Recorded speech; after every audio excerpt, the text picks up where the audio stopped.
जत जिल्हा सांगली येथील नगर परिषदेतील कर निर्धारण अधिकारी यांनी 50,000ची लाच घेताना रंग्यात पकडले. सर्वत्र खळबळ. जत नगर परिषदेमधील कर निर्धारण प्रशासकीय अधिकारी प्रवीण रंगराव बाबर वय वर्ष 32 यांना 50,000 रुपयाची लाच स्वीकारताना लाचलुचपत प्रतिबंधक विभागाने रंगेहात पकडले. ही कारवाई 10 जून रोजी जत नगर परिषदेखालील यशदा फोटो स्टुडिओमध्ये करण्यात आली.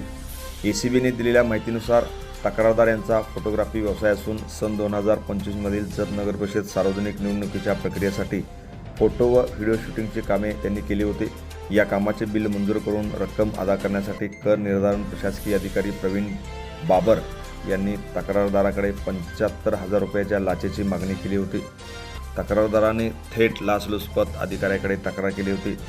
लाचलुचपत अधिकाऱ्यांनी तक्रारीची पडताळणी केल्यानंतर 50,000 रुपये स्वीकारण्यास संमती दर्शवल्याचे निष्पन्न झाले.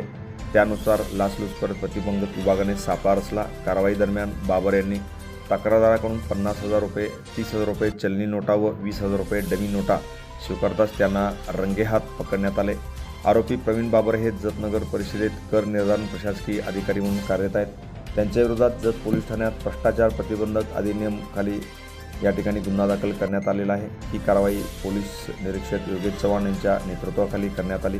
पोलीस उपाधीक्षक यास्मिन इनामदार, पोलीस निरीक्षक तसेच लाचलुचपत प्रतिबंधक विभागाच्या पथकाने सापळा यशस्वी केला. या कारवाईने मात्र जत नगर परिषद व जत शहरामध्ये एकच खळबळ उडालेली आहे. या लाचखोरीमध्ये काही अधिकारी व काही कर्मचारी आहेत का याची चौकशी सध्या होताना दिसत आहे. या कारवाईमुळे मात्र जत नगर परिषदेचे अब्रू वेशीला टांगल्याचे चित्र संपूर्ण जत शहरामध्ये दिसत असून याची एकत्र चर्चा होताना दिसत होती. Press the bell icon on the YouTube and never miss another update.